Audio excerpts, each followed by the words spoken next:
Hello, ladies and gentlemen, and welcome to a to a GeekVerse review, a Star Wars review for Star Wars Visions Season 2. I'm the Ardman addict, Trasnell. I'm joined by... More Kirkland Patzer. I'm the animated Tetherfield. Yes, ladies and gentlemen, we are here, as I said, to talk about Star Wars Vision. So you can go back, it's somewhere in the ether, as Kirkland Taylor reviewed Season 1.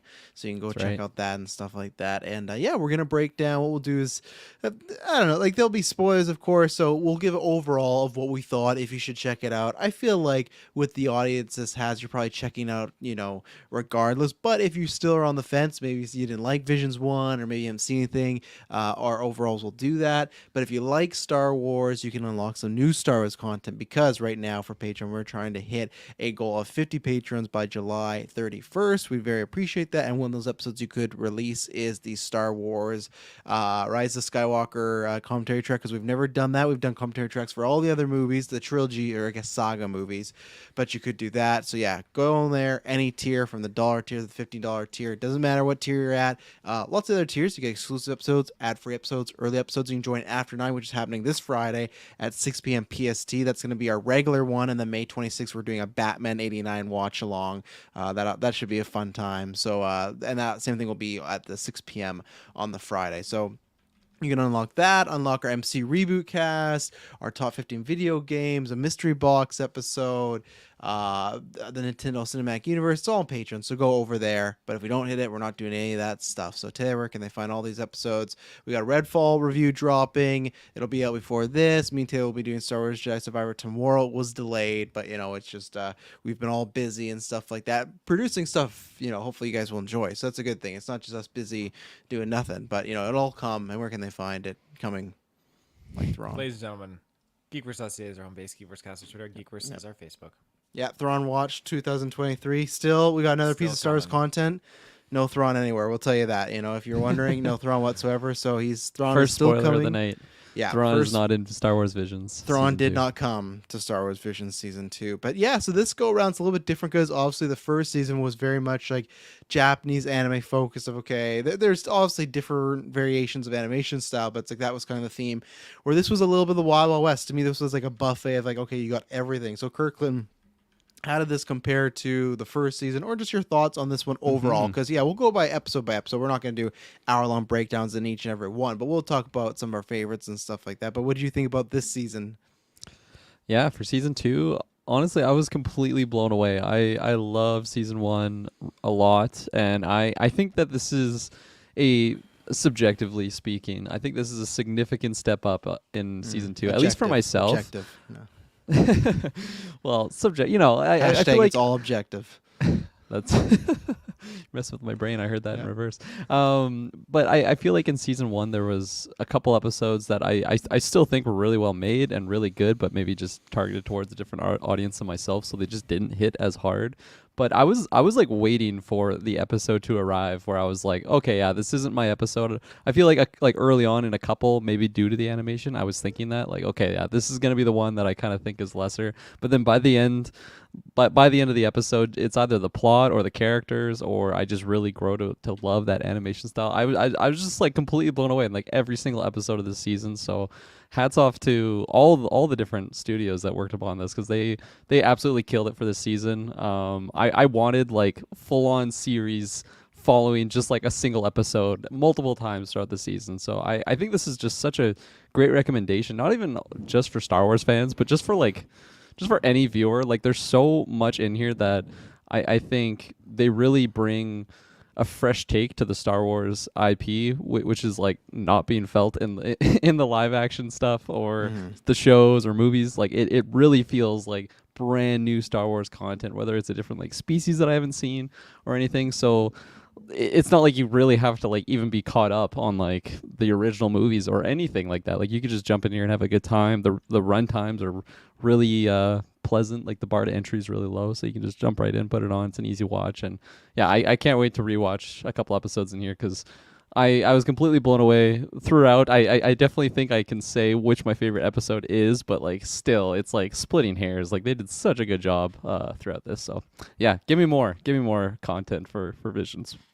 And apparently season 3 is in the works already. So there you go. I don't know what the Woo! theme or vibe that is, but that is supposedly happening. So there you go, Mr. Field. I'm with you, Kirkland. I know exactly which one my favorite is. It's it's just so refreshing to have different storylines told, and again, the fact that it's canon, not canon, is totally irrelevant. The fact that we just get to be immersed into a familiar universe that we all love, and just have these different stories and different narratives told, and just see different focal points too, whether it be on specific force components or just specific characters or worlds or just very important themes that they're just trying to relate to. Some that got exceptionally dark, like holy fuck moments, but other moments that were just really cheerful and emotional. So I think that they tackled some amazing things, considering that each episode is 17, 18 minutes, including credit time. So you can imagine how long that they really just compact just a powerful story is just incredible. And yeah, each one just having various degrees of different animation styles is incredible. But yeah, I think this season easily tops season 1. And I'm very excited to get into it. Yeah, no, I can't say anything. This is gonna be one of those in unison reviews that you guys haven't said. I'm agreeing that there's season 1 that there's a lot of stuff I did like. I just liked more the concept of, even if there's episodes that I didn't love, if it was something that was a little bit different or wacky or off the wall, I'm all for it, because hey, let's do it. Especially with this being, they specify like, okay, non-canon, right? It's kind of like their what ifs, and I'm fine with that. And I hope they do more. We've always talked about this, whether it's more animation stuff, even something live action. I would love just hey, we're gonna do this in this world. But this stuff with season 2, I think, because we've ranked the Star Wars, I think we've ranked the films before, and we've ranked the projects before. I think soon we just gotta do a ranking of like the best like Star Wars stuff, because like video games and books, and this is up there. This is, if I had a top 10 of just Star Wars IP, I don't know about a single story, but just IP, Star Wars Vision 2 would be in it, man. It was I have a favorite, but that one's kind of tough because it's sentimental, because it's a studio I really like. Other than that, that's where I am differ from you guys, that I have multiple. I don't have like a full on strong favorite, because I just have multiples that like, I feel like even the least episode, like my least favorite of this season, would be the best of last season. Like, I don't think there's a single weak episode in here. It's just banger after banger, for a lack of better term. It just felt like that. Like, okay, this is going to be the episode that I'm like, oh, I'm all right on. And then something happens, and all very different there. Like Taylor said, there's some very dark, deep, disturbing stuff that I was kind of surprised. There's like 3 to 4 episodes where like, man, we're actually going there. And then there's some very, like, I won't say kid centric episodes, but things that are kind of like that, like a Pixar, DreamWorks that you could watch with the family. My kids loved it. They watched it the whole way through and stuff like that. So it hit with them, even though it was different. And I think with season 1, one thing I did like about this one a little bit more, because I'm fine with it being out of continuity and a what if, but season 1, it was definitely, okay, this isn't Star Wars, just themes. And sometimes I got very crazy, like with the big laser swords and stuff like this.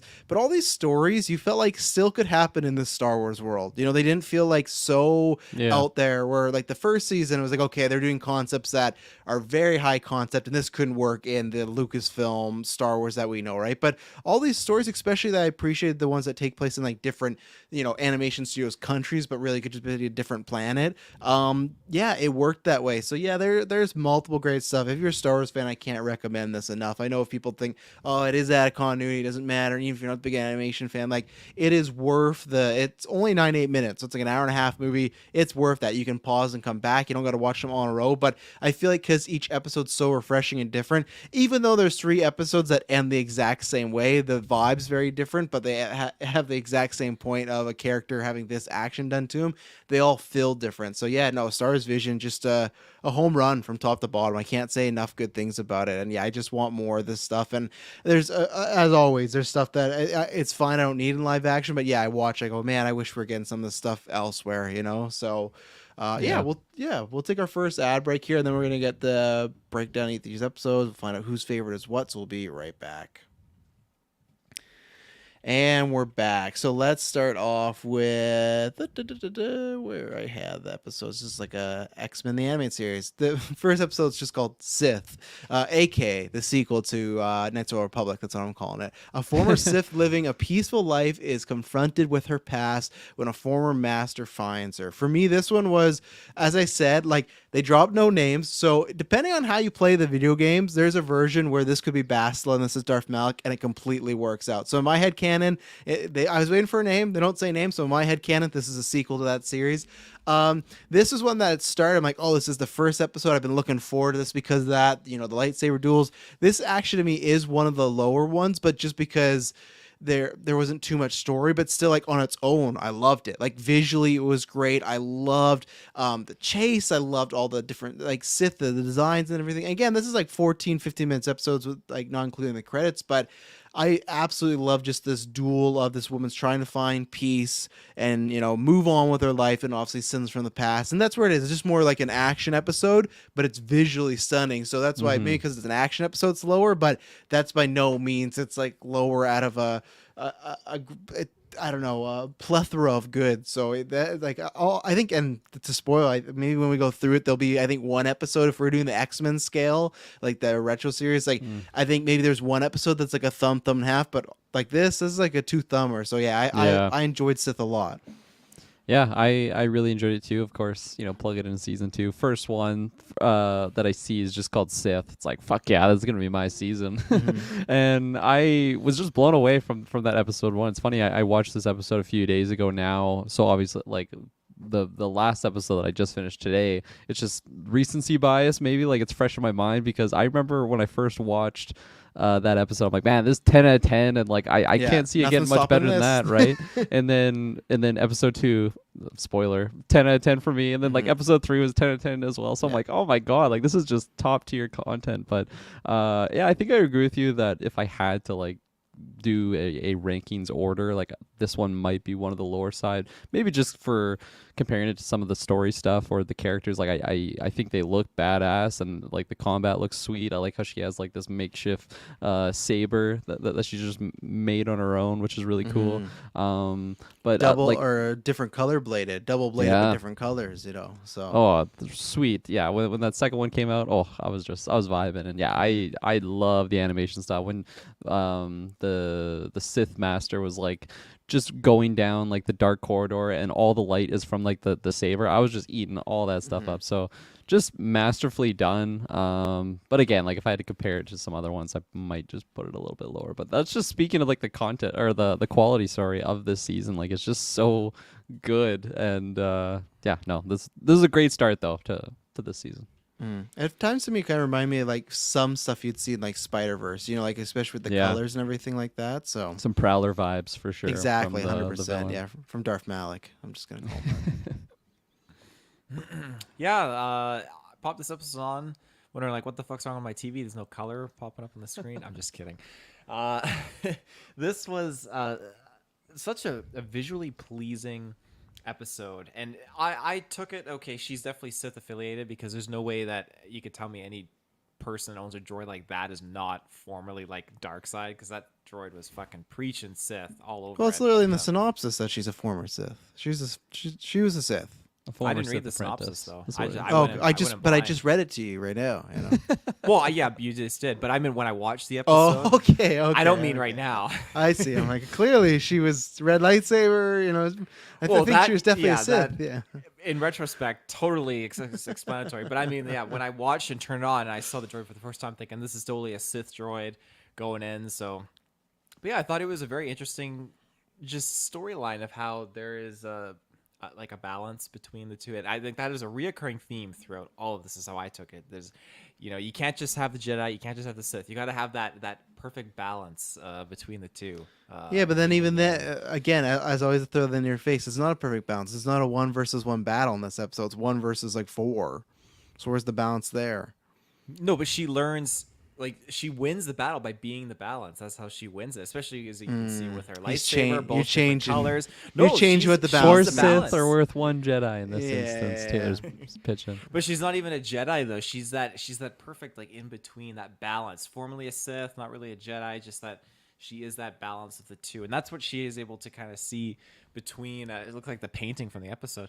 She's able to see it through her artwork and stuff. But again, it's just such a visually pleasing episode with everything she did. And again, the Darth Malak looking super fly.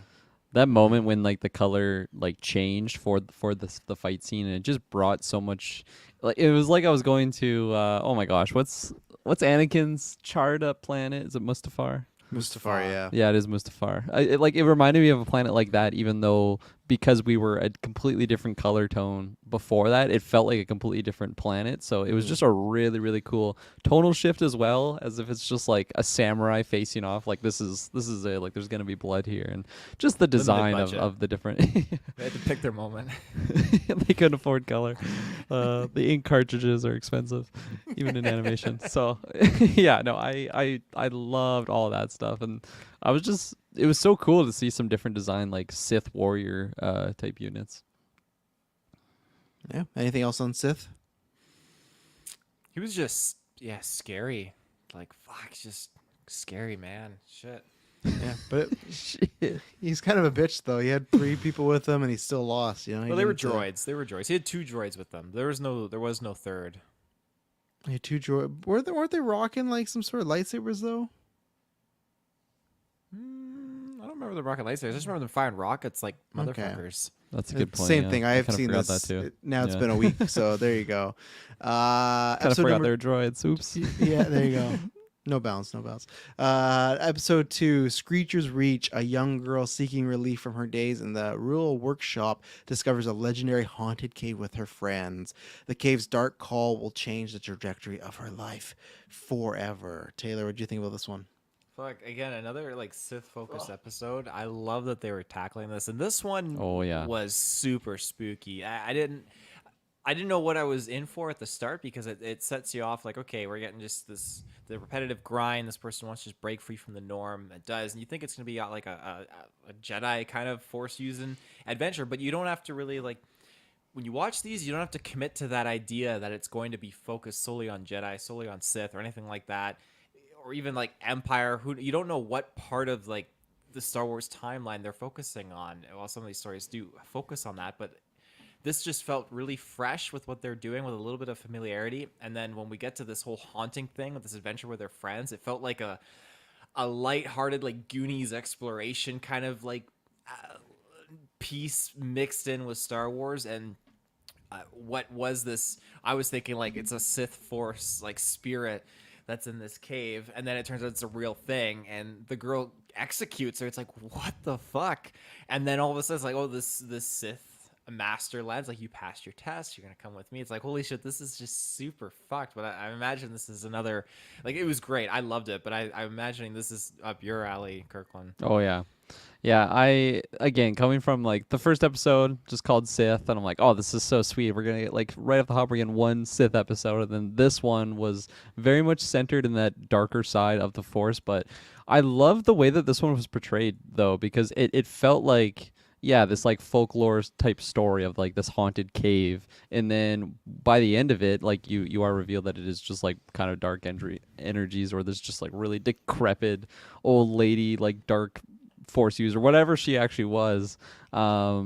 Just like the way it ended, I thought like the storytelling of it was just so unique to Star Wars, of having, again, just this like, oh, it's a haunted cave, and that's what like the kids are gonna go investigate, let alone it just spirals into this test that essentially, yeah, like the Sith master is just like putting upon this little girl, this little inquisitive girl. So I love the way it went. I love the way it ended too, because yeah, like it seems hopeful, like, for this little girl, because she's going away from this planet on just a new adventure. But like, yeah, who she went with was the most sus individual in the world. Like, she just looked like a super evil character that's probably killed many younglings. I'm sure kids. Oh, she wasn't gonna kill the other kid. She wasn't gonna do It's anything. like, no, like they that. won't. If come she with said you. no, maybe, who knows? Yeah, I'm sure when people saw Kit Fisto, they're like, I don't know about this guy, you know. But That's true. Looks I can be think deceiving. she's wise, you know. yeah. I didn't get like any Darth vibe she was Plagueis, gonna hurt the wise. kids or anything. No, I didn't get any vibe she was gonna hurt the kid or like be a Yeah. Sith or anything. I think she was a full-on Jedi. I really do. You think so? Even No, red she Jedi wasn't. or Are you red kidding? lightsaber? They had red lightsaber. Well, did you She show emanated Sith. who? Yeah, The girl whole in the red cave? aesthetic. The girl in the cave was definitely Sith, and Yeah, the girl that I the know. woman that landed to take her was totally Sith. Yeah, But did that's the she way I have? took Did it. she throw a red lightsaber out? I don't think so, but No, had, that's she what had I'm talking about, very, yeah. she had very red like color There's tones. no so way on she's her. Jedi. She had the evil. Why sharp would a teeth. Jedi ask this girl just to go into a cave and execute a Sith in cold Yeah. blood? Like the Because Sith was Jedi's do a beaten. lot of weird thing and everything like that. They do, but the Sith was They beaten. put The Sith Luke was in a pinned cage. under Yoda rocks. sent Luke into a cage in Empire Strikes Back to kill himself.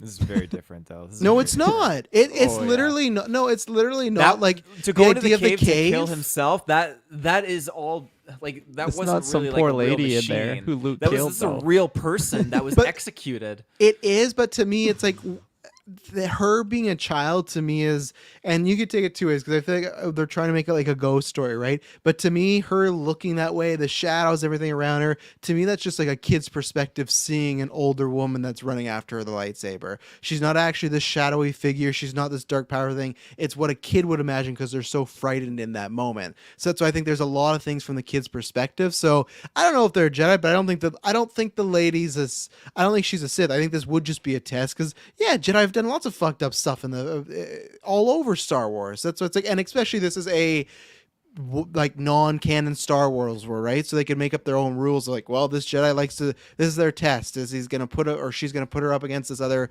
Sith that's in a cave that pretty much just needs to be like, I would say, just emancipated, like taken out. But it is a test to see what she can do. You know, maybe it's not the greatest Jedi, but I didn't take it that the girl was gonna be in danger after that.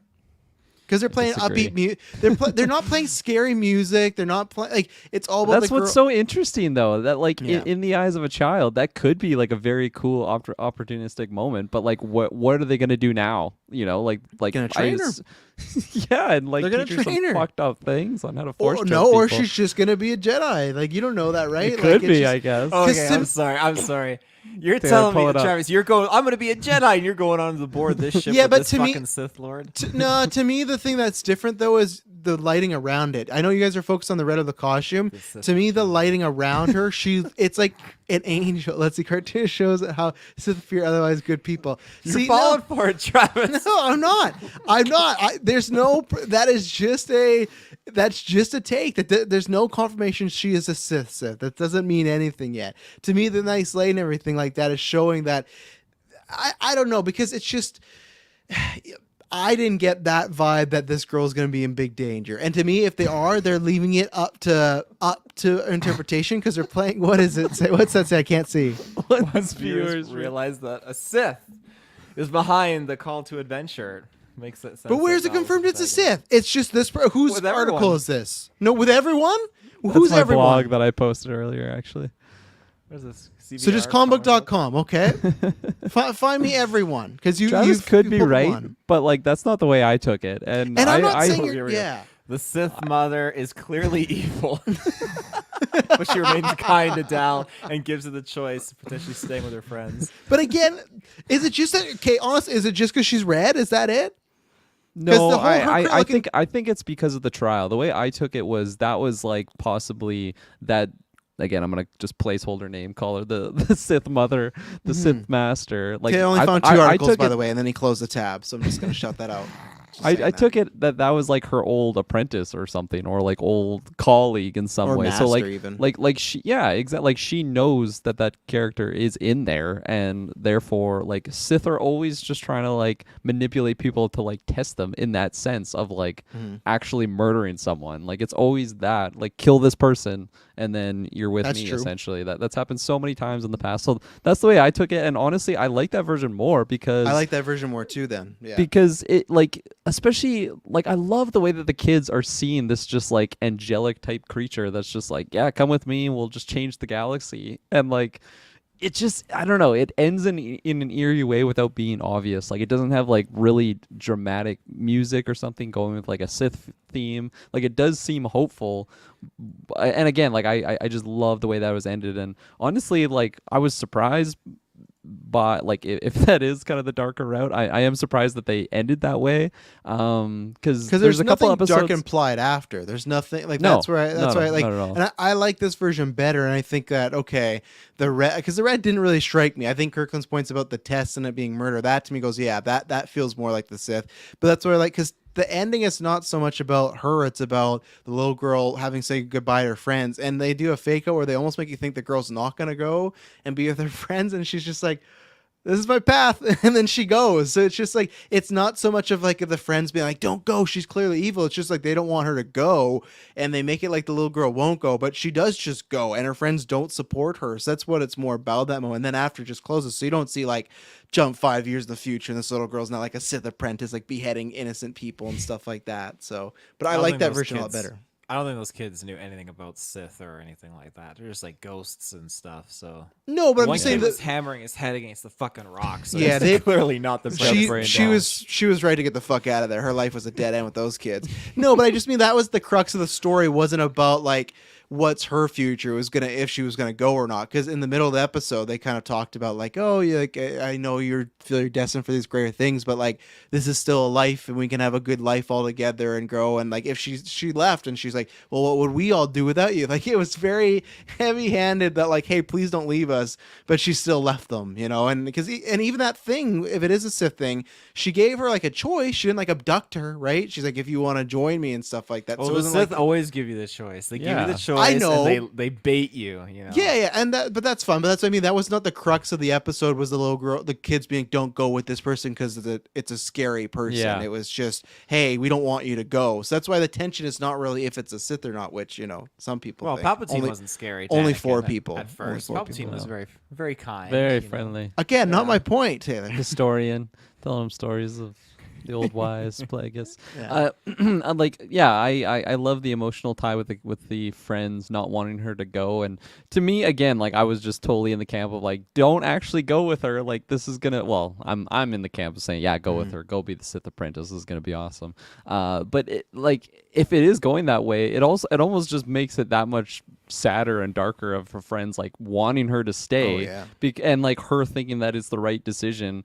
which, you know, if you're in the camp of pro Sith, you probably it is a good route, but for her friends and also just like going on the path of the light, like it seemed like the last ditch cry from her friends there, and she just disregarded it because she, you know, what did her friends say? It's like, you see the opportunity, just take it, and that's what she was doing. And he was the one person that like gave like a silent head nod, didn't show the others that he was in agreement there. But yeah, it was a very emotional like little departure there. And I mean, yeah, this was like what, like a 17-minute episode. So like I was already getting like emotionally attached to these little characters on this small little journey. Yeah, and it's just like this. There's other ones too where I know they win, but this is where like, man, I wish Star Wars would just do like an hour and a half movie like this that's lower budget, that's it, it's a tale. I know they might be like, well, I don't know how much money it would make, but that's why you make it lower budget. You get people that aren't going to cost you arm and leg, you set on one planet. Like, I'm not saying, oh, I need a live action story, this would be great. No, this was great, but I just like, I would love it if we had small stories like this on a grand scale, you know, just like a Goonies type episode. Or, and I know people say it was Skeleton Crew, I'm talking more a movie with that hour and a half mark of just a little adventure in the world that leads to something like this, you know. I'm very hopeful that we'll reach a point when we get a live action movie and it's not just attached to like the Star Wars saga or the Star Wars saga, the Skywalker saga, with just like the being around like the Battle of Yavin and just sticking to this one area, which that's all we've really been in these live action. And even the live action shows, like, yeah, they are doing some stuff unique, but like we're still just in this era. Whereas The dark like times some of these after the dark stories, times. you could, like, you know, Travis, you're headcanoning that it's the Knights of the Old Republic episode 1 with Darth Malik and all that stuff. This one could but, even like, be that era too, with No, like, it the easily Siths could, running and around. Yeah, they don't have dates or anything. Like it's 2000 before the Battle of Yavin or whatever, and that doesn't matter. Like are we ever gonna get to a point where you just start the movie? There's the Star Wars isms in it, but there's not like just, I don't know, like key players like a Emperor or Death Star or all that stuff. Like just something that's so unique, because there was different species in this show that were introduced that I've never seen before. They could be completely brand new, but they still feel like Star Wars. And I think they kept that magic throughout this entire season. I mean, season 1 did it as well, but yeah, season 2 just little extra cinnamon on that latte.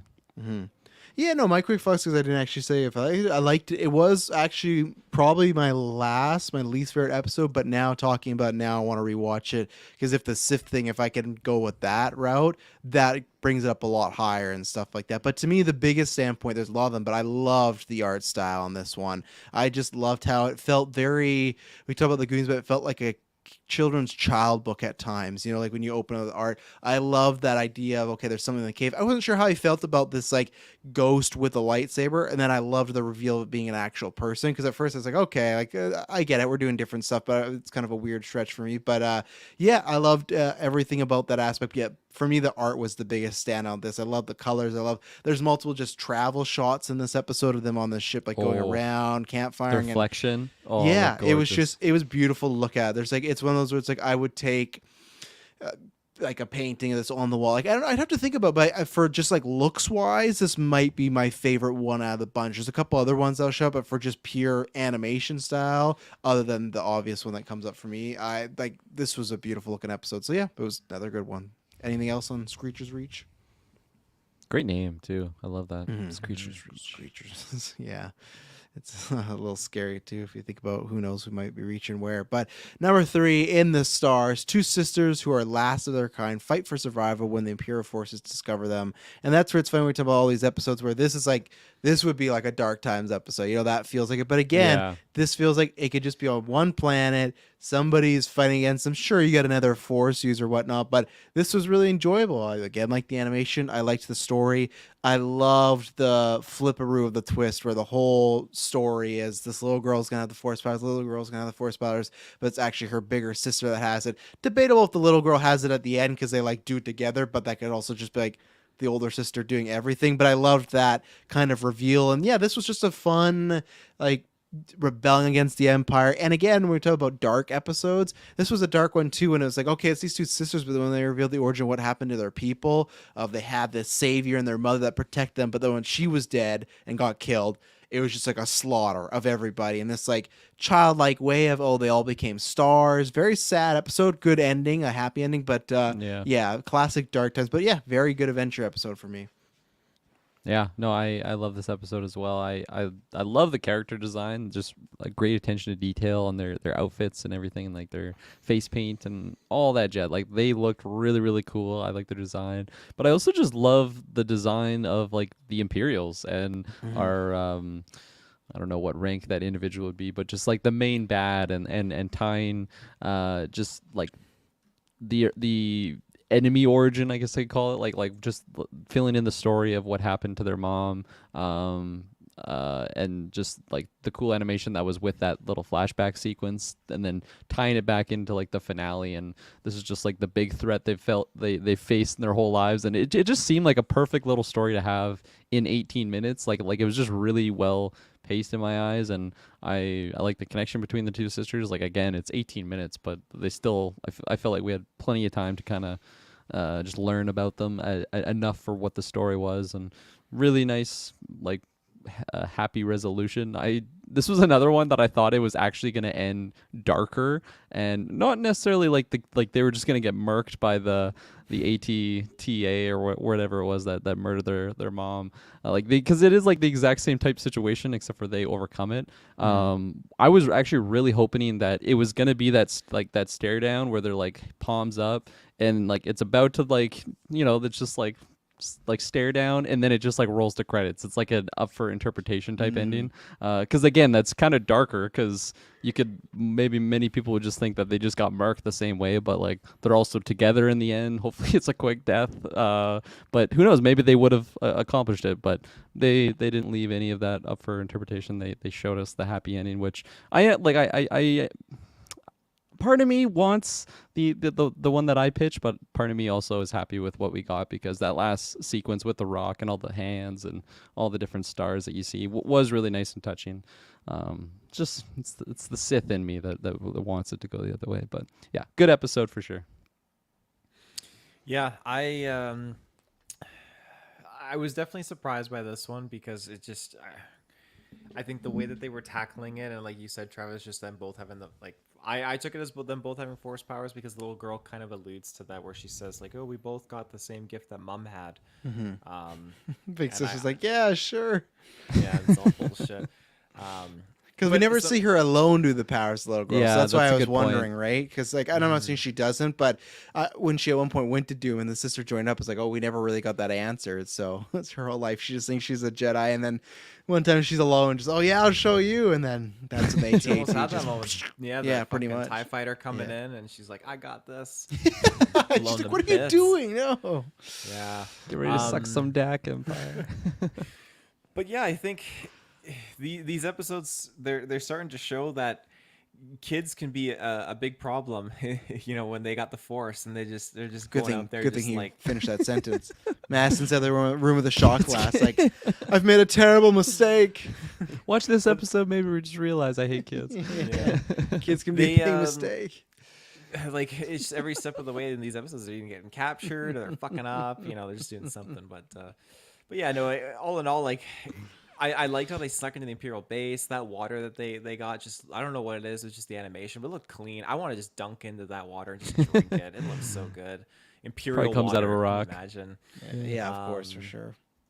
But yeah, overall, I think it ended a very, very high note. I liked how it kind of tied into the stars because I just think of Chirrut from Rogue One, like strong or the brightest stars of the strongest hearts of Kyber. So it just makes me think like, there's little things Exactly that like you just- said it. Exactly. Like Who you was said, that there's little character, things. Taylor? Sorry, remind me. He was the Chirrut? blind guy from Rogue One. The Oh, Force is okay. one. I'm one with the Right. Force, whatever. Yeah. Like an amazing character. Loved him in blind John Wick. character. Yeah. It was great to see what he was doing before. He's blind in there too. So yeah, I think it's a It's dang a good joke. episode. Yeah, and that AT Walker too, like it got taken out pretty quick. Yeah, it did. I A can't lot of remember. pipes. There's something else I was gonna say. Oh, I was gonna say between that statement and Taylor earlier messaging me and Kirkland saying, "You guys want to come over and change your shit diaper?" Yeah, I don't know if this dude's ready. 3 weeks later, I hate kids are a mistake. Diapers, get ready, man. You're gonna get a lot of shit explosions coming up.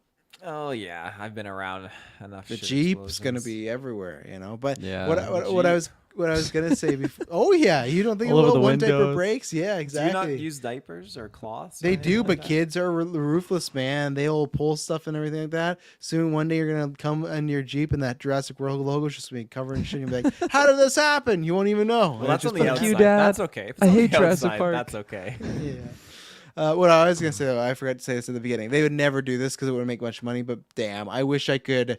They'd put even some of these, but if not all of them, in the theaters. I would love to see these on the big screen, like have like the audio, the videos. Like I said, they'd never do that because I don't think it would make much of a You can profit. rent out the but theater, plug in that's your true. Disney yeah, Plus. yeah, that's true. Yeah, Actually, I something think to there's a about. rule that they say no Disney movies. Wasn't that Taylor when we looked at Landmark? It's they charge you a have- certain extra rate Okay. or whatever for that. Then that's You fine. rent out I'd the pay. projector. What are they gonna do? Gatekeep your? Oh, you're gonna watch Disney? No, gotta shut you down. I think so. Yeah, because Disney's probably like we want a certain cut. But yeah, I'd pay extra. Yeah, maybe never know because I loved That's it. weird. But episode 4, something probably my most anticipated Star Wars thing ever behind like the Star Wars sequel trilogy. I Am Your Mother. Young pilot Annie is forced to participate with her caring but nagging mother, who she is ashamed of, in a reckless flight academy family competition where their relationship is tested by their old ship. This is presented by Aardman, and man, you're talking to a guy who, as a kid, who had a grand day out, a close shave, the wrong trousers, all recorded on VHS because they were on YTV, and I ran those VHSs to the fucking ground. Luckily, I got Blu-rays of them though. But Wallace and Gromit, I like all the other stuff. Like I like Chicken Run enough. There was like the soccer one that was flushed away. We were talking about this in our cabin. I find out they did produce it, but I like all their stuff. Like they have some. The other next one to me, highest one is like all the Shaun the Sheep stuff, but that's a spinoff of Wallace and Gromit. If I'm ranking a top 10, maybe top 5, like franchise IP that's most important to me is that. So when they said they're doing this, like man, I could not wait. It didn't disappoint. To me, it's very similar to like when we talked about like like Mike Myers or the Apatow crew or like Will Ferrell's crew. Aardman just has a certain style of comedy and that dry British wit, and just this situation where it feels very much like Aardman, but somehow they did make it feel like Star Wars. I feel like this is the most like un-Star Wars ones of the bunch because it's very comedic and very over the top. But this fit with like a, you know, what I could imagine a something that's happening on Tatooine, this fucking family space race, whatever it's going on, and I loved it. It's not as impactful or as powerful as some other ones, but because the Arbanisms, because I wanted to see it, but even just hearing, hey, the Arban group is doing Star Wars, I was like, okay, how's that gonna work? I can't wait, but how's it gonna work? But they had great humor as far as like at one point when the children was gonna swear and the Chewbacca Wookiee character like does a thing like very similar beats as usual. So yeah, this one's my favorite. I admit my full bias, but it's one of these that's kind of just it met my expectations because I love the humor. I love the characters, and what this is it's not as grandiose as a Sith abducting a Jedi or taking down stormtroopers, but it is a accepting your family for who they are, not trying to force them to be something else or trying to force them out, because the whole episode up until the mom does crash and just has all the laundry and drawers everywhere is just constantly our main character Annie not necessarily a fan of her mom, but not wanting anything to do with her because she just feels embarrassed. But then at the end of the journey, she shows that, hey, don't, you know, the classic, don't judge a book by your cover. And it's a great family bond and stuff like that. So I love this one. This was a favorite for me in this one. Yeah, I was really excited to see this with the Aardman animation. I have some history with the studio, like Chicken Run. Kirkland's band taken out. He's like, oh yeah, I could be. Chicken Run was the big one in my household. Me and my Mhm. sister loved that movie back in the day. And then Wallace and Gromit. I don't really remember watching that with like my family, but I went over to a friend's house and he had it on. He also had like the video game on like Go to GameCube. Oh, So yeah, th- friend, yeah. that was pretty awesome. And like I think it's one of those things where the humor, I was probably just too dumb to like really catch on to like a lot of the dry humor stuff. But I just That's what I his friend told him, you're too dumb. You're not laughing. You don't get it. Get the fuck out. I was always just so like enamored by the animation though. Like it was Mm-hmm. just something that I had never seen before, and like just thinking about how it was claymation, it like did not click for me that they could actually do that, like sculpt it with each shot, and like that just blew my mind as a kid. Chicken Run I liked a lot though. So really like the studio, and of course like the pairing with Star Wars is just something that I never thought I would really see in my lifetime. And the pairing of the animation was just really really fun and cute. It reminded me of like the way that certain characters were drawn. It reminded me of like a fan art like spin on like, oh, let's combine Aardman's like art style with Star Wars property, Like an AI yeah, creation made. but like good. So like it was really exciting to get a full episode on it. And yeah, although like the stakes weren't anything crazy, I still think it was a really fun episode. If I had to do a rankings type system, it might be more on the bottom simply for like the storyline alone. I just think like the kid dynamic of like being annoyed by your mom and then by the end like loving them, like I've seen that done before and better. But like the fact that it was Aardman and Star Wars, and just like the race itself was really it had some exciting moments for sure. But yeah, I loved all of the design of all the characters, like having like that Chewbacca type character, the Wookiee looked really really cool. So I was happy with this one, and this was one of like I feel like there was a few in here that I completely forgot about. I can't remember if they're on trailers or whatnot. But this was the one I was really looking forward to, and yeah, it definitely delivered. Yeah, and you also had like I don't think she was like an imperial, but almost that hoity-toity, like the rich mom. That's like ripped right out of like art. Like that character just feels identical to many other types they've used before, but it's Field. So first of all, shout outs to the mini mantis. I don't know if you caught that, Travis, but they had in the race. There's the mantis from Jedi Fallen Order, but it was like a smaller version. No. And then other than that, I think my experience is Chicken Run. I don't even know if I've seen any Wallace and Gromit. Like I'm familiar with it, but I don't know if I've watched it. I've never seen Shaun the Sheep. I've never seen any of their projects, I think, outside of Chicken Run. At Chicken Run, I watched lots of times. My grandfather burnt it on VHS and gave it to me, so I was able to watch Burnt it it. lots. Cops are gonna Burnt come it. for your grandfather now, Oh Taylor. yeah. I guess it was it burning if it's like record off TV back in the day. They didn't have No, proper that I was rules think back legal, so. I then. think. So Is it legal? I think think it's it was just gray legal. back area.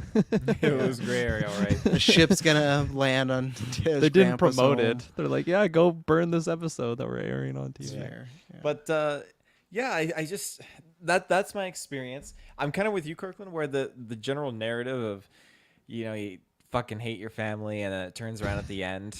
A little harsh. Of course, Fucking not that hate you, extreme, mom. but I forgot Yeah. that line in the You episode. cunt.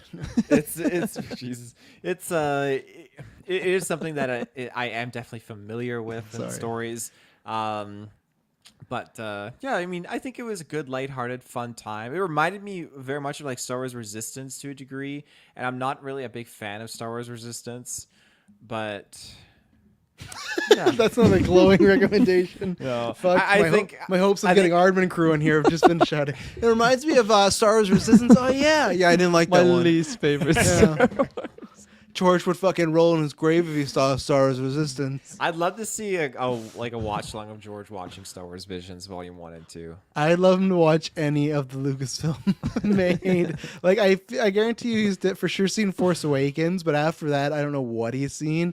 Man, I would give up GeekVerse just to sit down with George Lucas to watch the entire sequel trilogy and like unfiltered, not like it's off the record. Give him Fuck, some man. drinks, Yeah, get him loose. get him some Yeah. Zoas. Yeah, fuck, he's gonna be going. Oh, you see this shit? I fucking hate it. Worse than Resistance. Worse than Resistance. Fuck Aardman. Okay, let's take a break before we get to a new episode. So we'll be right back. All right, we are back going into episode 5, Star Wars Visions, Journey to the Dark Head, which you got to giggle at me when I saw it. But a hopeful mechanic and a disillusioned Jedi team up for an unlikely quest to turn the tide of the war. Kirk and Pats, I'm going to throw to you because this was definitely more, like, we had a lot in season 1, but this was definitely, hey, if you had the anime episode, there's one later that has, like, it as well, but this is the most like this is the anime episode of season 2. And what do you think about it? Yeah, this is my favorite episode. Yeah. I love the animation, the character design, everything. Yeah, this was the most anime feel, at least for the animes that I've watched, because I feel like there's so many scenes in here. If I take away the lightsabers, like I've seen this particular fight scene between this character and this character. Like it's just something that I've seen many times for the overall aesthetic, but like that's not a bad thing by any means. There's a reason why I watch those particular shows. So yeah, just for like the animation and the look wise, this was 10 out of 10, man. The fight scenes, the first time that you're getting that flashback of like the Sith master just attacking Liu Loud, I forget his name. Yeah, they didn't list it here in the they just call him the delusion Jedi. I'll have to find it. I think it was Loot. Padawan's name? Lout. Oh, Tool. There we go. Toul. Yeah. Tool. I had it. Tool. I had it swapped. Tool. Yeah. I like as soon as we got that flashback with the red aesthetic and like just the Jedi or the Sith master with like the whip type weapon and just his look. I was just juicing everywhere. It was looking so sweet. So again, aesthetics to the side, 10 out of 10. But for the story alone too, like I just love the story so much. I love the opening, how it was like this very neutral.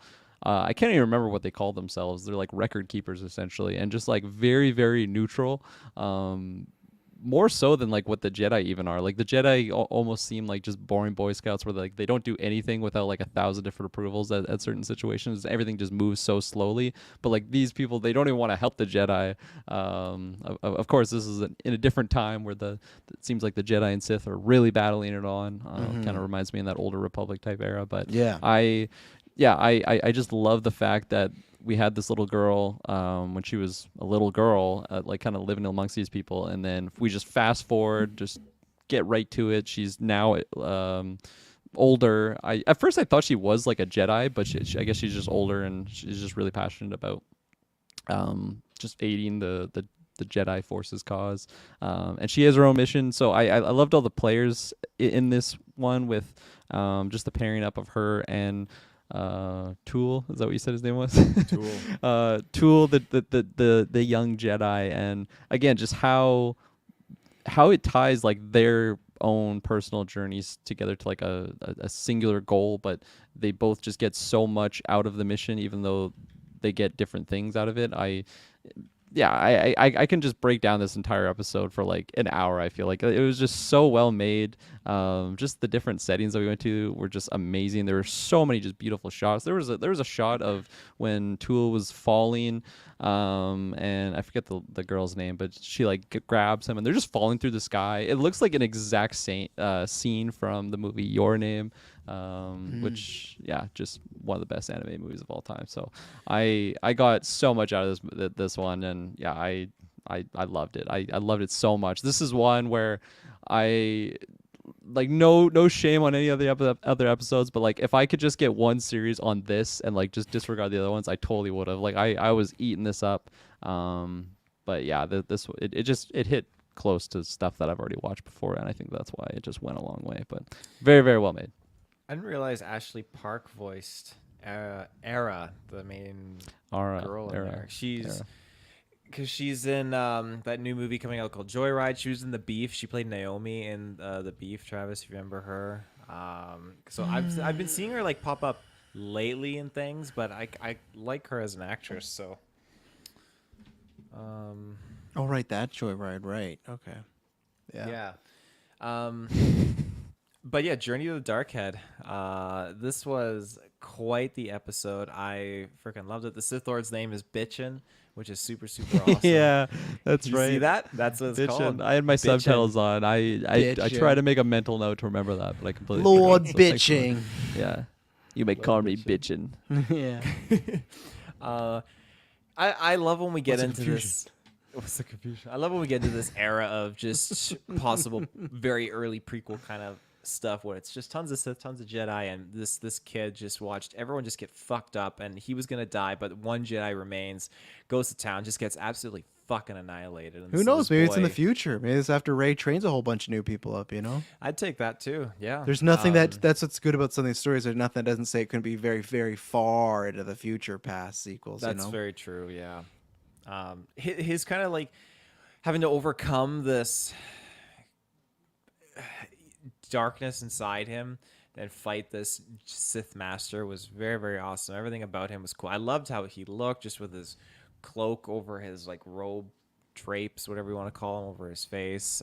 It just looks super, super sick. And yeah, his little, I don't remember what that weapon is called, but he had his little snake tail that he's whipping out everywhere, left, right, and center, with the blades on it.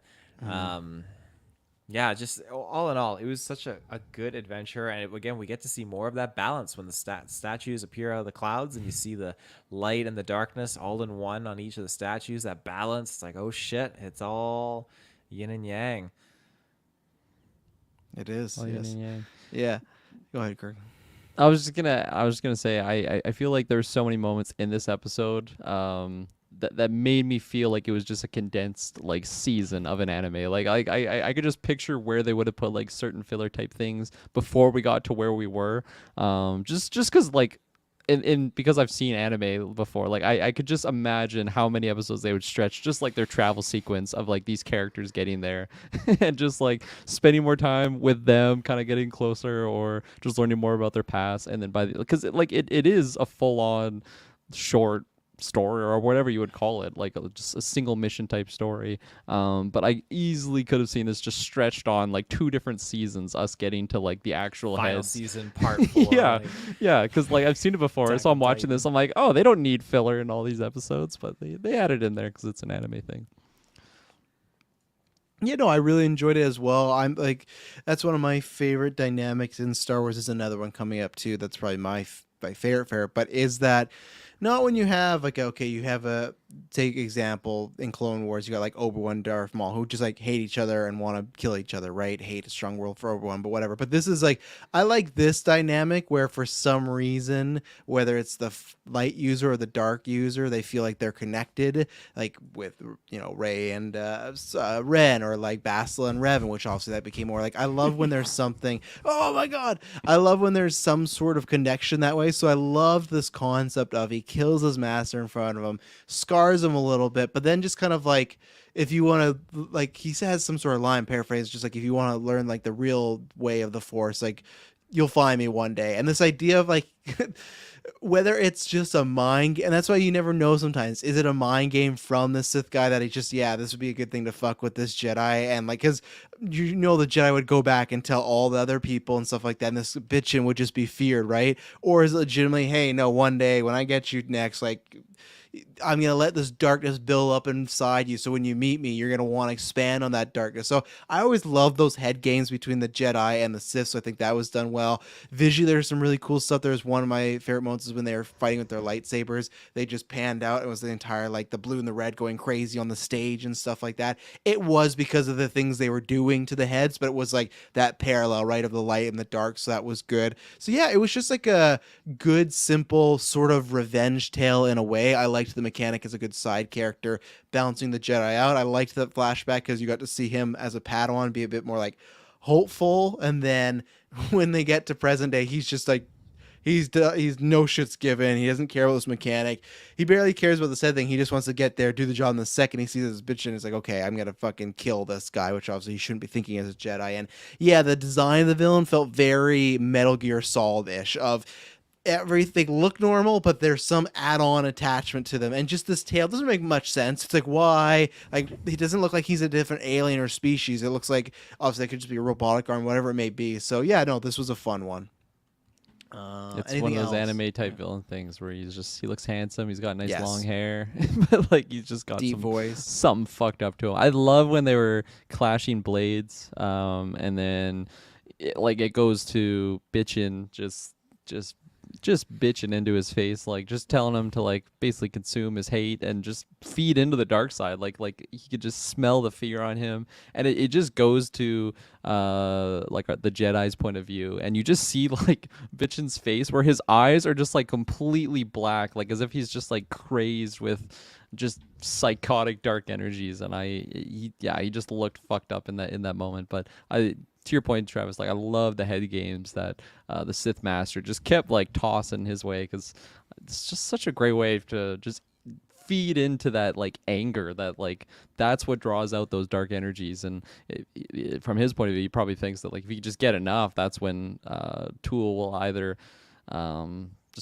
just side with him, or better yet, it's the Sith way, just fucking kill him and then become like the new Sith type character. So I love that dynamic so much, and I loved when he scarred him. That like that's just so like something that's just permanent. Like he's gonna carry it for the rest of his life. So even if he happened to forget the Sith Master that just murdered his protector right in front of him, he's gonna carry this. Not like it's not even like on his ribs or something. Like he scarred him right in the mouth, like just very visible.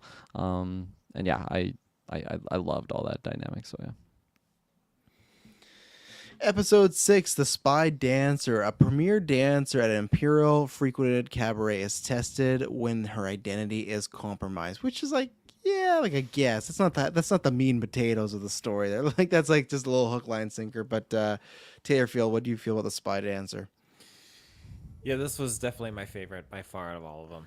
I really, really loved it. I loved the story. I loved the twist in it. And I loved how the whole thing was just a front for basically furthering the position of the rebellion. It was just like visually too, the animation I really liked. I felt like I was one of those stormtroopers watching the show like, whoa, holy shit. And This is bitching. This is bitching, yeah. And I just the kicker for me is just how that story turns when she goes to kill this guy and it's not the guy, and think, okay, that's one big plot twist there alone. But when it turns out to be her son, it's like, fuck. And I wanted more. Like it got to the end of the episode, I'm thinking, man, this is, out of all of them, this is what I would take a full like hour and a half on. Just I don't need Sith, I don't need Jedi, I just need like this dynamic. And maybe I'm just a sucker for when the aliens are recruited into the Empire and you get that kind of like compromise, not even compromise, but for me that's I'd say something it's a that compromise. compromise. It's something that I've never been able to see before, because the only other alien I've seen in the Empire is Thrawn, and he fucking loves the Empire. So to see it in this light where he lives and breathes it. This like God, what shade? Like you go and you decimate a planet, you take one of like the locals and you indoctrinate them into just firmly believing that they're in the right side of conquering and destroying cultures and everything like that, and so far to the point where they are literally just putting their boot over the like former culture that they were brought into, raised in. They're from their own like same people. It's just it blows my mind. So I think that it's just a very very well done episode with tiny little bits of humor sprinkled in at the right moments, but just very very deep and powerful. And again, you got fucking wrist blades. She was just popping off, and when all those stormtroopers turned on her in the theater, oh, she was just fucking bouncing. But I felt like I was watching Fantasia mixed with Star Wars to a certain degree. It was just so well done. I With thought I like was a watching. dash. Go ahead. I thought I was watching Glorious Bastards. I was gonna say, or with a dash of like John Wick, like it has all these different type of genres in it, which is a great thing. I thought Inglorious Bastards because of the whole like cinema sequence. Like that Mhm. that's really what this whole episode was just reminding me of. So obviously that's a good comparison there. This was a surprising one for sure because when it started out, I was like, okay, the spy dancer. I don't know, just I'm gonna turn this off. yeah, I'm not gonna watch this one. This sounds a little fruity for me. No, I'm kidding.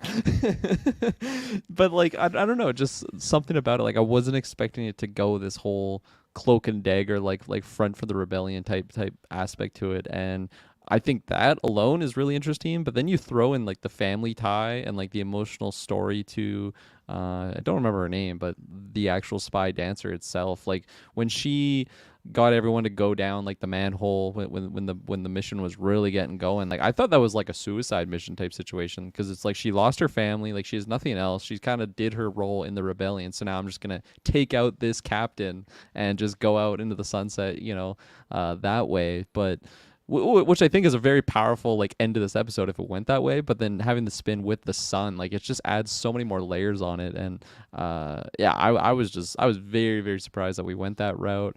I really liked how it ended too with just the like it's not like a really hard finish where it's like, yeah, this character just their story's done. Like it definitely is set up for more content if they want to go that way, just with where yeah, like where the son was kind of looking at the tracker, but then he doesn't realize it's a tracker, but then it kind of shows that. I thought again, this is where I thought it was going to end a little bit darker. I thought the son was going to just crush it like right then and there because he's just like full I of thought he did empire. too. Yeah. Yeah, but they had their opportunity to go some darker endings in here.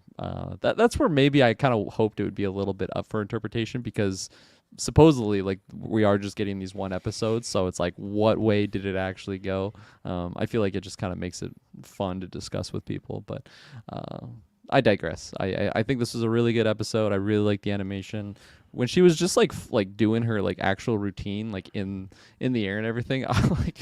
I feel like I was borderline with Taylor there where I was just like, wow, like that, like huge credits to the animators for the art style is amazing, but also just getting like the choreography of like a character like dancing around but also doing things like when she was throwing out the tracker chips. At first I thought they were just like explosives. I'm like, she's just gonna fucking murder all these people that are so excited to watch her dance here. But again, I had to remind myself it's Disney. We're not going all Inglorious Bastards full R-rated.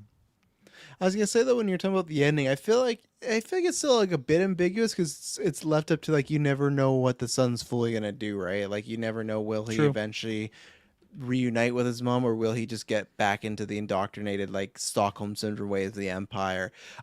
Thought for me that was like a little bit of a yeah, it was that's only a little bit of the jump that she just like right away saw this guy's like, this must be my son. I thought that was a bit of a hard, like I got, that's where you get, okay, we only got 14 17 minutes, so that was one where it's a little like eye rolly, but the rest episode, this is one of these where it's like I could have taken hour movie of this, so that's where I feel like it's a John Wick almost Mission Impossible like spy movie in a sense where you have this character that's secretly doing things in a high intense octane situation where hey, 10 different things could go wrong, like you have to do this perfectly, and she was going to do it perfectly until she realized it's not that guy, right? And then it just completely breaks down. So no, this was just a great solid adventure. I think it was a good change up too, because again, all the other ones so far have been a lot of, and that's not a bad thing, but other than I'm Your Mother, the Armin episode, all of them have been Jedi or Sith focused, right? Like lots of lightsaber stuff like that. So I thought this was a good change of pace, and it's probably the most personal one. And even then, I thought it was like a dark tale of,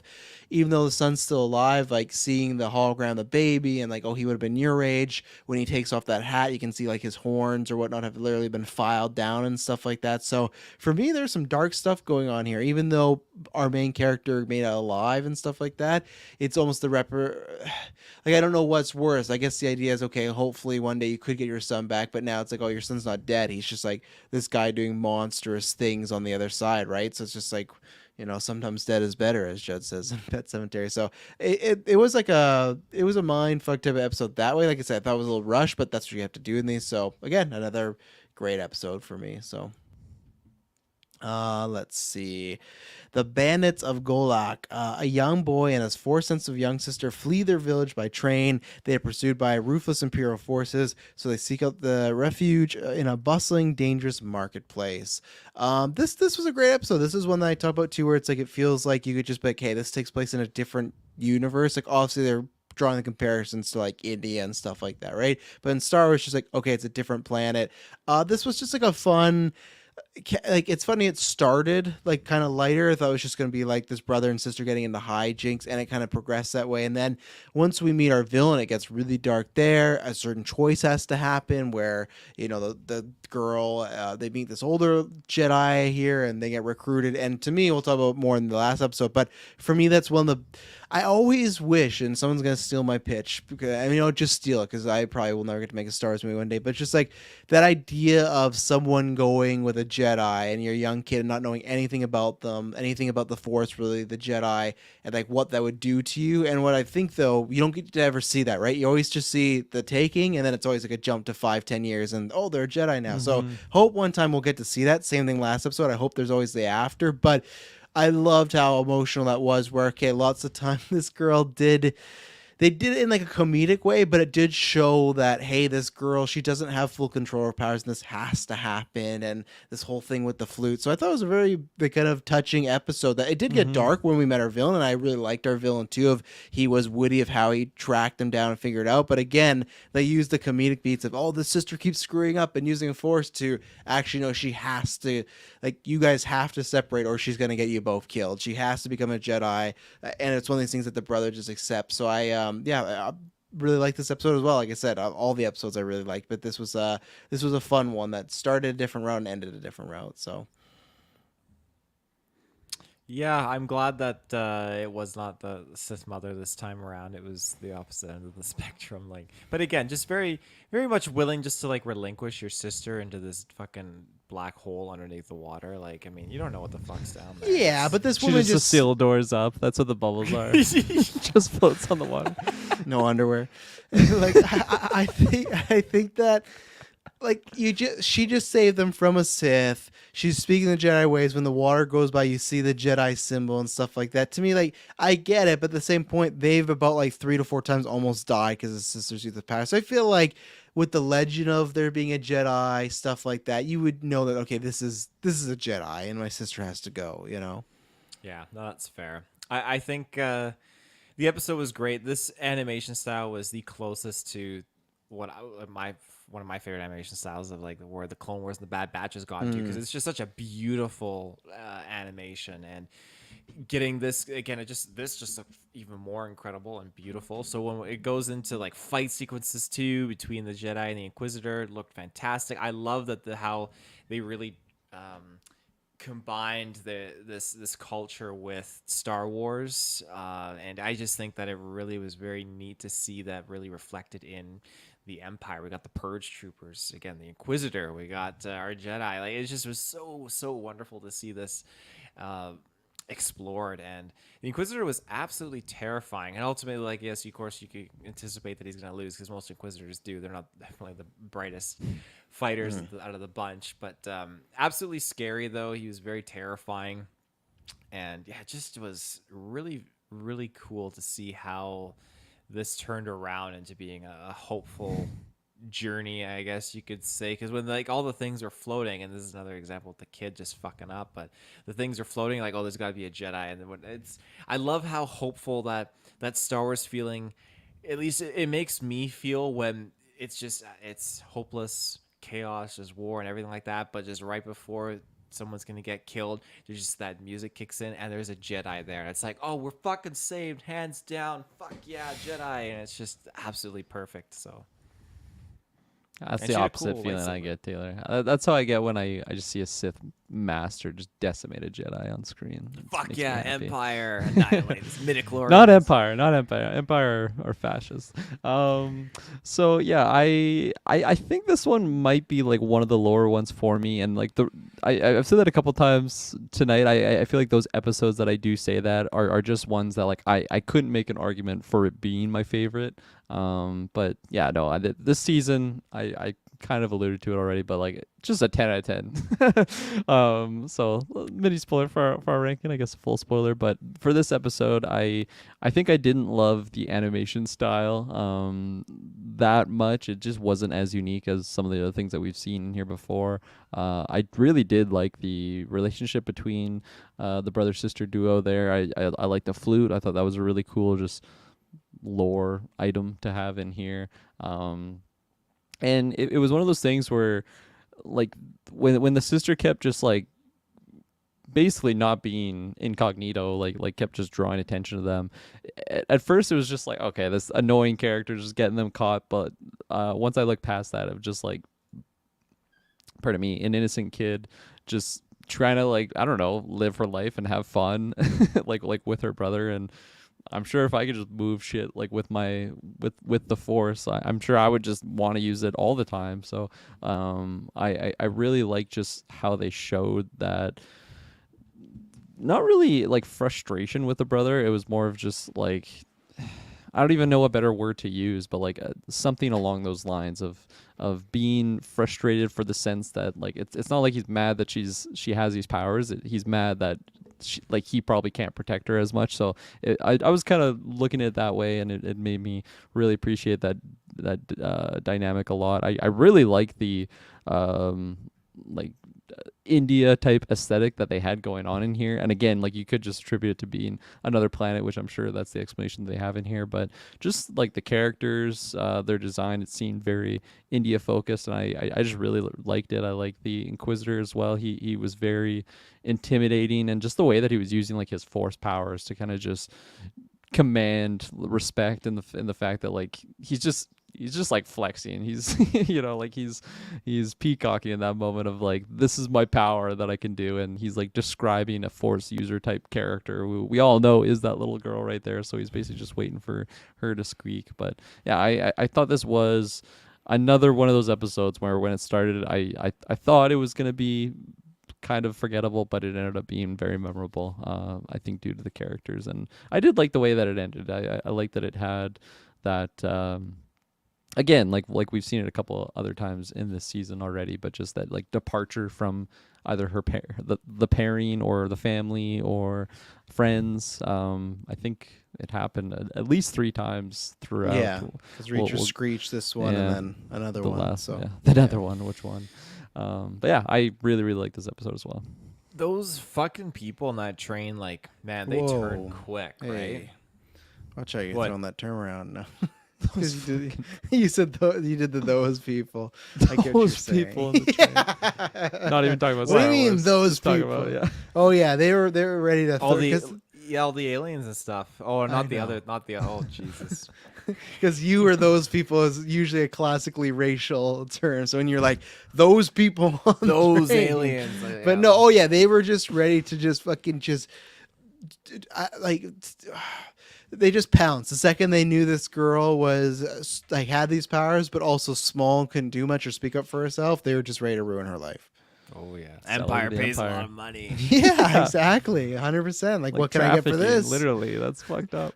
And I like when they did the guy, he stole the lollipops, and the one guy was still just like, yeah, but she's still over here like doing like they think it's and it is like such a bigger deal because at first they're just like, hey, we have something to show you, Stormtrooper, and then the lollipops, it's like, hey, no, you got to look at this. Like he knows that he has this force user. It's like, ignore the guy stealing the fucking lollipops. Like come back here. But just a chain of serious unfortunate events that happening, or fortunate for our main characters, So.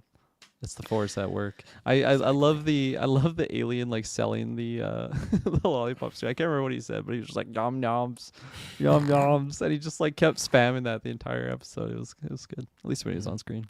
They look like good lollipops too. I'm not a fan of those types, but I was like, yeah, I'd be down for one of those, you know. So let's take our last ad break, then we'll talk about the final 2 episodes. So we'll be right back. And we're back. The Pit, a young prisoner forced to dig for Kyber for Kyber by the Empire, plans to escape for himself and his people. Again, another classic X-Men synopsis, very smaller, but this is one of those episodes of man. This is a lot darker than I thought it was going to be. It kind of went as they introduced the Kyber crystal, right?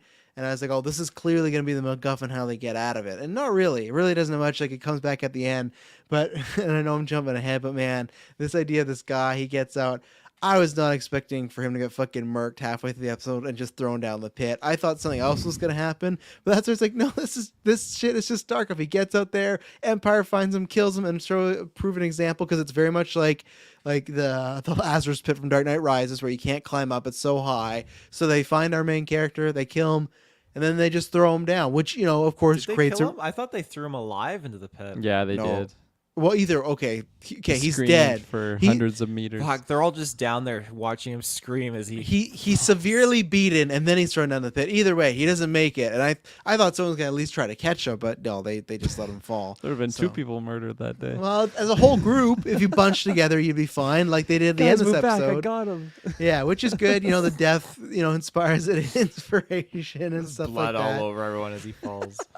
And it was good to see like the people in the pit and the townspeople all, it was kind of the strength in numbers thing. If enough of us get together, we can make a difference. So this was a good episode. I don't know where it ranks. I think it's like a middle higher tier, probably just because the risks they took for me, as far as like it was darker than I thought it was going to be. But yeah, very memorable episode, I'd say, as far as just being kind of depressing at times. So because especially too, they're just there to work, and when they finish their job, the Empire's like, see ya. They shut off all the lights. And one of my favorites is, I can't remember the character's name, but it's one of the older gentlemen there, and the main character's like, yeah, I'm gonna get out there and find somebody. I'll get us out of here. And the guy's like, I don't know, that sounds dangerous. Like, we should just stay here. And I'm just like, I get it, because it is dangerous. Our main character did die, but at the same point, it's like, what the fuck are you gonna do? You're gonna eventually run out of food. You're gonna just eat each other. Like when he tried to pitch him of like, no, we should just stay down here. It'll be fine. It's like, why is it gonna be fine? This pitch makes no sense. So a little silly, but really deep episode with some of these themes they're touching on.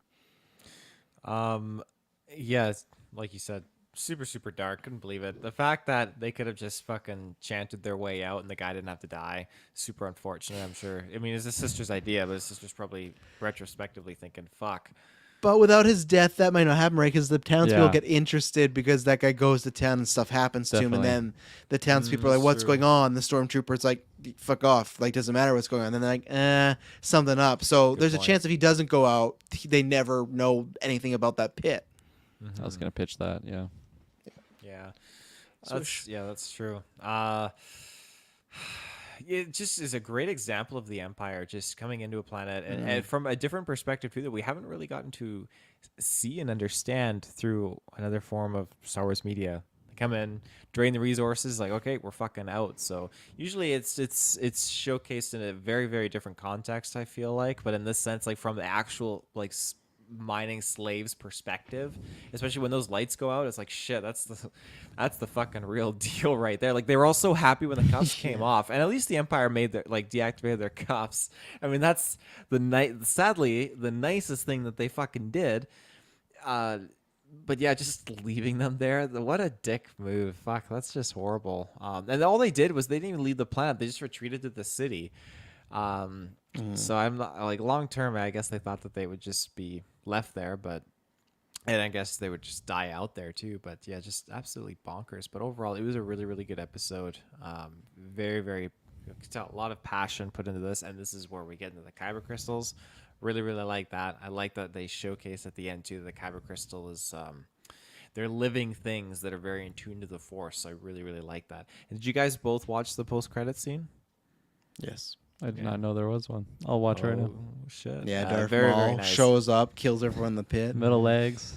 No, That, it's like you can look it up, but it's just like at one point they showed one of the older guys. He's like working on something. The post credit is just like a mural for Why'd our you main come? character that died. Yeah, yeah. I'm Bitchin'. I'm amazed he fucking painted that in like so short a time because it looked like he clearly started when they were evacuating everyone, but it looked great.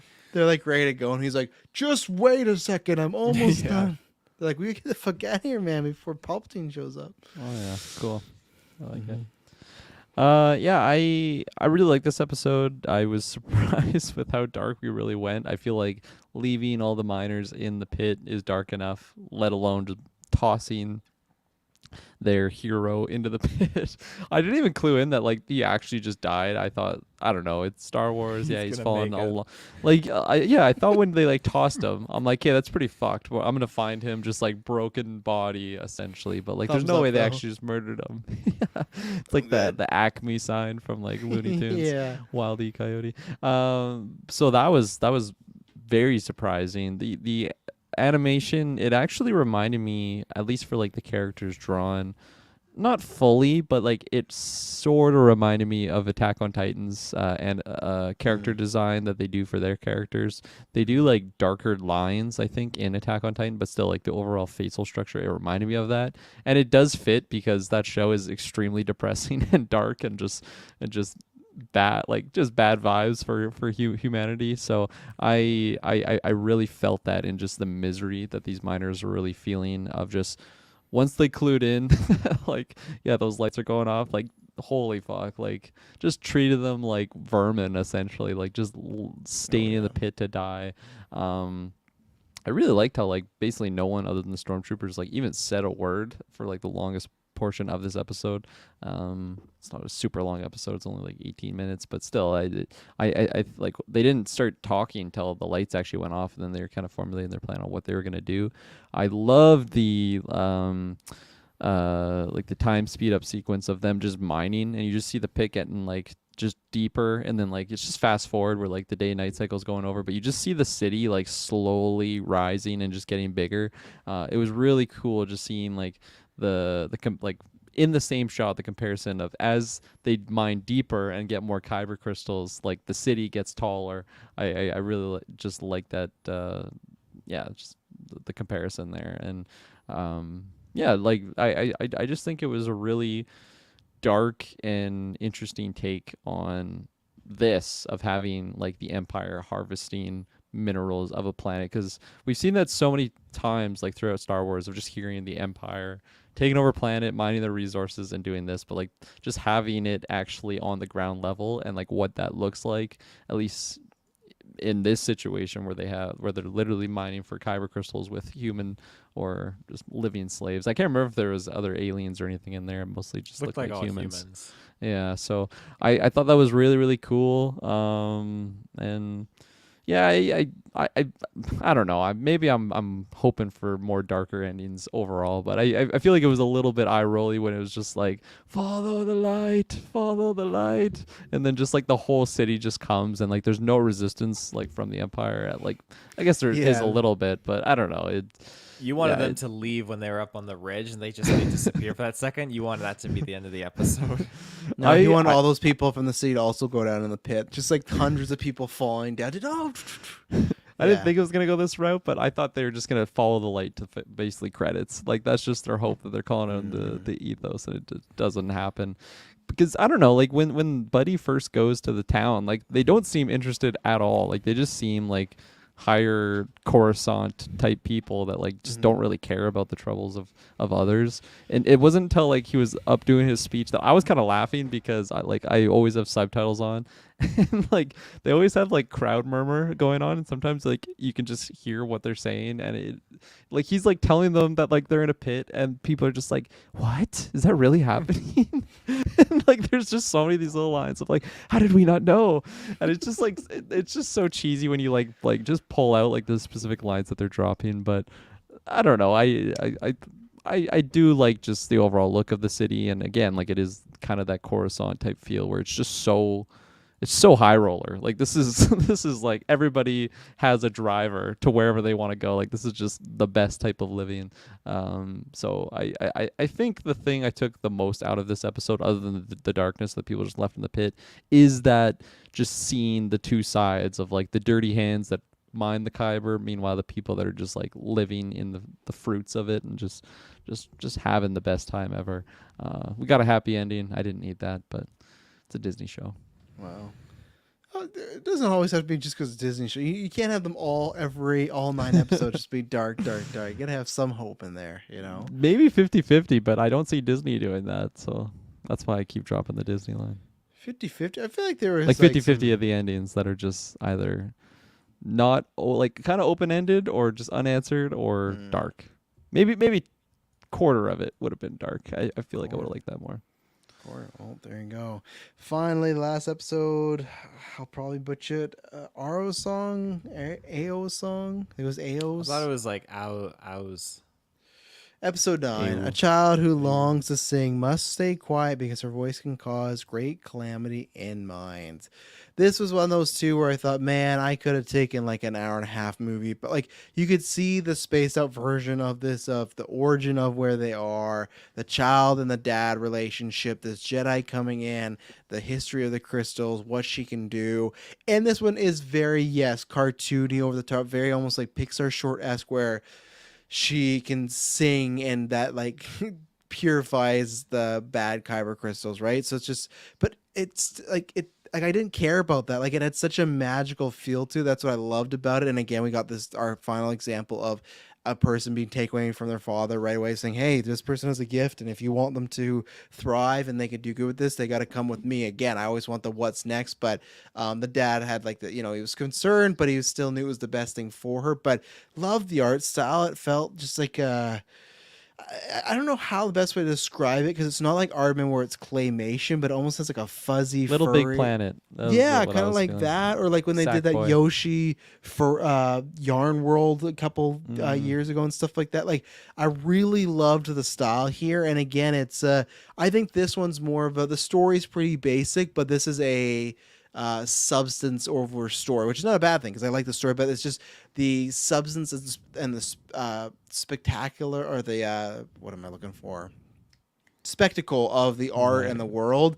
I really like that, and I like the concept of these people are mining and just trying to find, you know, turned red Sith kyber crystals to turn over, and this Jedi can just come by like maybe once a month, every couple months, to take one, purify it, come back, do it all over again. So yeah, it was very whimsical, and that's what I liked about it. So it's like a golden goose situation. She kept coming for these golden eggs, and then she left with just the golden goose by the end of it.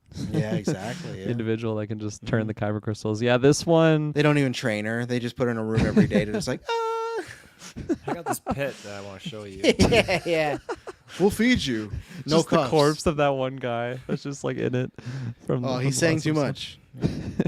I love this episode. This was such a special one, merely specifically for what Travis just laid out of like, yeah, the plot was, it was okay, it was good enough, but it's actually like the substance that was on screen. I just ate all this up. Like I could have, there's multiple times I paused to just kind of take in like the environment and the surrounding, and again just like the attention to detail on so many little things, whether it was the really cool shot of them like taking their speed bike like into town, and it's just this like, you see like around the mountainside and then like the city in the background, and it's just really, really vibrant, lush looking planet, even though it was this like, yeah, it looks like a crafts type art style where like everything was made with just arts and crafts.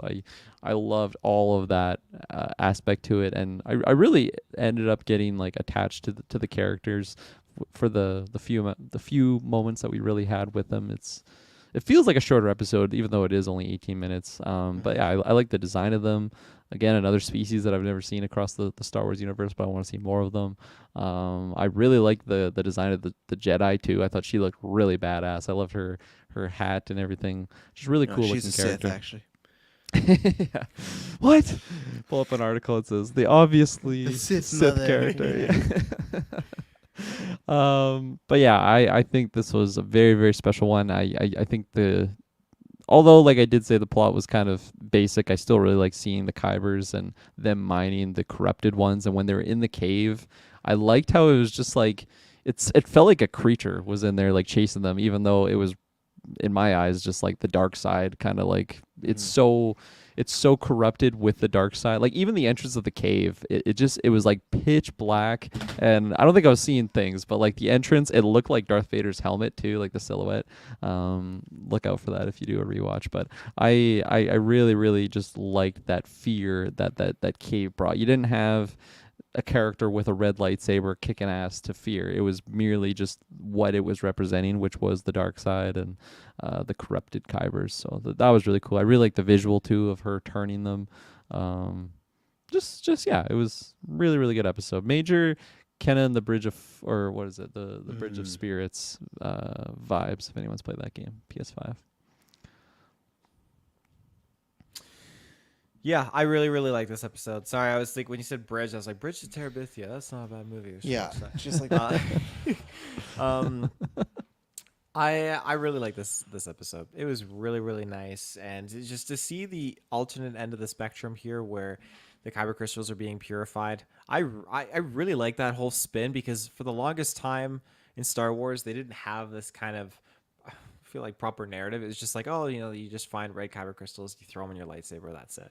But Disney incorporated the whole idea where Jedi have their lightsabers, they find their kyber crystals, then when you turn to the dark side, you make it bleed and it turns it red, and then someone like Ahsoka comes along and can take that and purify it, turns it white. I love that backstory for a kyber crystal. I think it's so fantastic. And so to see that in here, where this youngling is just basically purifying these crystals through her song, it was just really, really humbling. The Jedi, like you said, Kirkland, looked so sick. I love characters in Star Wars that have the big Cad Bane hats. I'm a sucker for it. I fucking love it. It looks so sick. So that was super cool.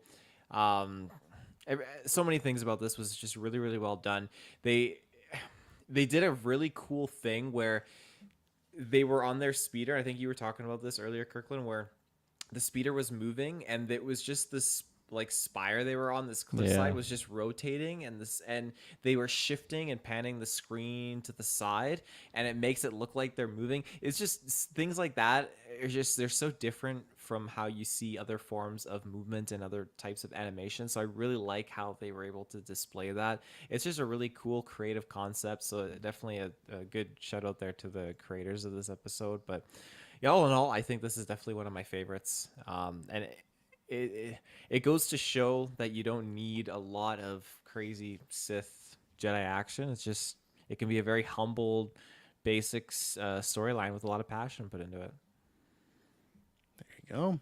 Well, we've done it. We have reviewed every single, I guess, the whole season and stuff like that. So I'm not sure, does people want to give like a overall rating on this, or I gave it 10 out of 10 earlier. So yeah, mine's boring too. It's a 10 out of 10. I just not there's not much to I think we've said so much good stuff about this that it's hard to reiterate it. But yeah, it's one of the best things they've done, and I hope season 3 brings the heat as much as this. It's gonna be tough because I feel like we're gonna be a little spoiled now. So I feel like season 3 can't match this, but still always got this season. So this is one that I many times in my life will just be like, you know what, I want, even if it's one episode here or there, but I could see it is only an hour and a half. Just like, I'm gonna watch season 2 of Visions today, and because it's just like a movie, right? So yeah, 10 out of 10 easy. Yeah, I will third up you boys with a 10 out of 10. It's a bloody good time. One of my biggest reasons for thinking that this is doing so well, aside from animation and such, is just that it's focusing on really, like I said, passionate, independent storylines with new characters that all pull into familiar things of Star Wars that the fan base as a whole can really appreciate and get behind. And I think that's what Star Wars really needs right now. So when we get something like Acolyte or some of those other like High Republic kind of shows and movies, all that yada yada yada, I think that's really going to do wonders for Star Wars. Because not that there's anything wrong with the Dark Times, because every time they do it, it woos me over. But I do firmly believe we need to focus on new characters, like you said, Kirkland, away from the Skywalker saga. Just get us into new territory, like Star Wars Visions has done so beautifully. Well, there you go. There you have it. We reviewed it. Let us know what you thought in the comments, whether it's Twitter, Facebook, Discord, wherever it shall be. Thrawn, yeah, didn't come in this episode. Hopefully he'll be coming in August. Maybe tune in to me and Taylor's Jedi Survivor review. Did he come in there? I don't know. We'll find out. Thank you very much for tuning in. May the force be with you. Always.